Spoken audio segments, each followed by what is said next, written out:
DDM Sports Central. It was an exciting weekend of so many sporting activities, and we are here to serve you some of those juicy details for your viewing pleasure and for your listening delight. On today's menu, Amusan kicks off her season on a winning note. South Africa tops table in Group C of the World Cup qualifiers Africa Zone. We have some results from the second leg of the Nations League ongoing. All these and more after this break. Do not go anywhere. We'll be right back. This is DDM Sports Central.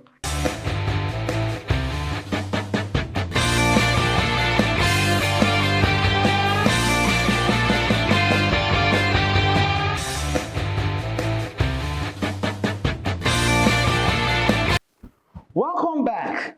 We begin today's edition with short puts. Our own Chukwuebuka Enekochi was the only Nigerian athlete competing at the World Indoor Championship in Nigeria. Despite that, he put up a good showing in the short put event, throwing a very magnificent and season's best of 21.25 meters to finish 5th in the men's event. You may say 5th, but then this is the highest ever finish in all the global finals he has ever made in his career. We say well done, Enekochi. We are sure that someday soon you will hit gold. We move over to athletics, where our golden girl, Toby Amusan, kicked off her season with a dominant win at the Velocity Fest in Jamaica, clocking 11.28 seconds in the 100 meters. She finished ahead of Serena Cole of Anthony Strachan of Bahrain, who finished second and third, respectively, with times of 11.45 seconds and 11.46 seconds, respectively. Way to go, girl. Well done, Toby. Keep going, keep shining. Now we move over to the Nations League. In the second leg quarterfinal games of the ongoing Nations League, League A, Germany knocked out Italy. Despite playing a 3-3 draw in Germany, the first leg had ended 2-1 in Italy, and it was in favor of Germany, so that Germany qualified for the semi-finals on a 5 goals aggregate. This was the only game, in fact, that did not go into extra time. The other 3 games in League A did. It was a cracker and a goal fest when Spain played the Netherlands. The first leg had ended 2-2, and there seemed not to be something strong enough to break these two teams, as the second leg also ended 2-2 after 90 minutes, and the game went into extra time. Both teams scored in the first half of extra time to keep the game at 3-3. Spain then edged out the Netherlands 5-4 on penalties. It was a fantastic game, and Yamin Lamau was at his best.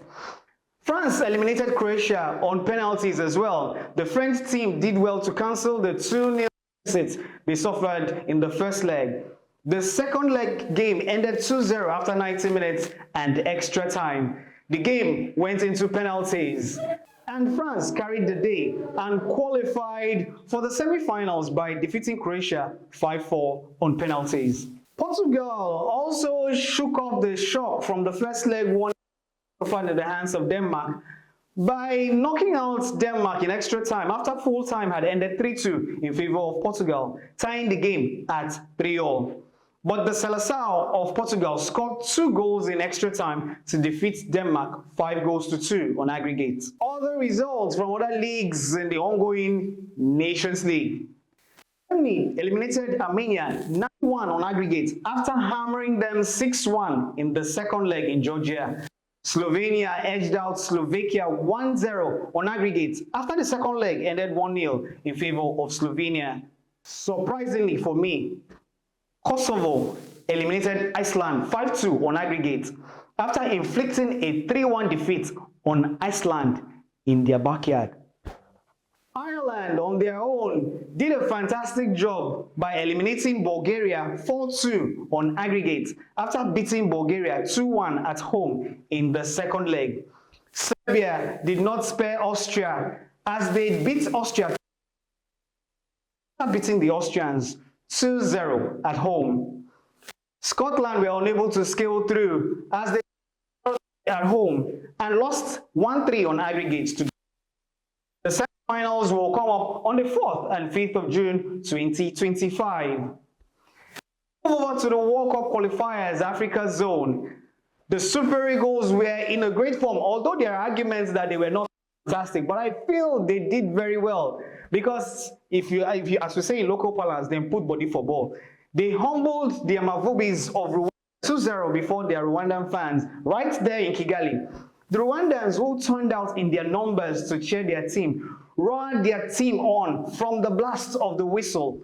But the Super Eagles displayed some elements of character, maturity, and superiority over the Rwandans by delivering quick time passes to dispossess the Rwandans. In all sincerity, it's been a while I've seen such commitment on the pitch of play from the Super Eagles. But then, you know, despite the Rwandans being very physical, the Eagles still found a way to hold sway. Just a little over 10 minutes, Galatasaray super striker and former African Footballer of the Year, Victor Osimhen, with the Super Eagles ahead, slotted home from a well-delivered free kick from the reigning African Footballer of the Year, Ademola Lookman. Talk about, you know, a combination of the reigning African Footballer of the Year and the immediate past African Footballer of the Year. That was a wonderful combination. Kept pushing for the equalizer on the time of the first half. Victor Osimhen outsmarted and outspaced a Rwandan player from the midfield. He chipped the ball over the onrushing goalkeeper to score his and Nigeria's second goal. That kind of goal you see people like Messi scoring. But then our Victor Osimhen something like that. But then Nigeria now sits on the table. South Africa is now top on the table with 10 after defeating Lesotho 2-0. Benin in second place with 8 points, while Rwanda is in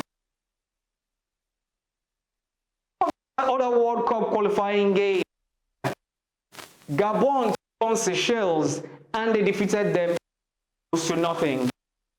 Ghana played Kenya and it was faced both teams. Comoros lost at home to Mali 0-3.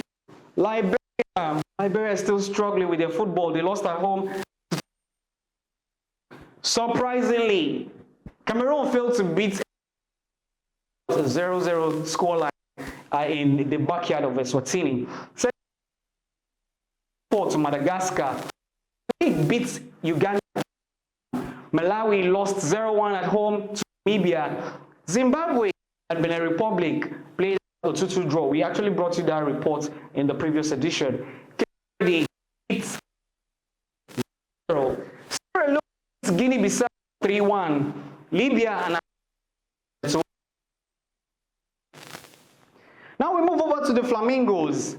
Nigeria's under-17 female national will play Algeria in the World Cup qualifiers for the FIFA Under-17 Women's World Cup, which is going to take place later this year in Morocco.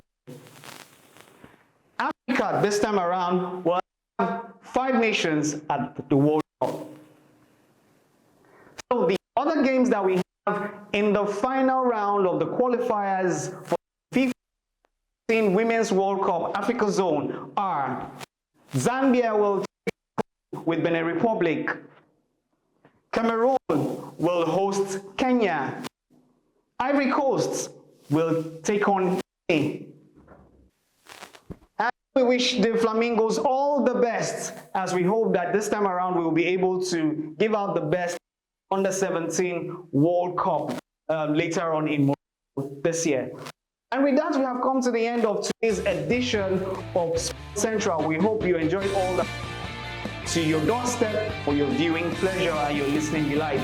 Do not forget to share and comment on this edition, and then subscribe to our YouTube handle at Digital Media to see some of the other editions of DDM Sports Central and other programs that we have in stock for you. Until I come your way on another edition with some other interesting stories, I remain your host with a box, Ugochukwu. Do have a lovely and sporty day ahead. Bye for now.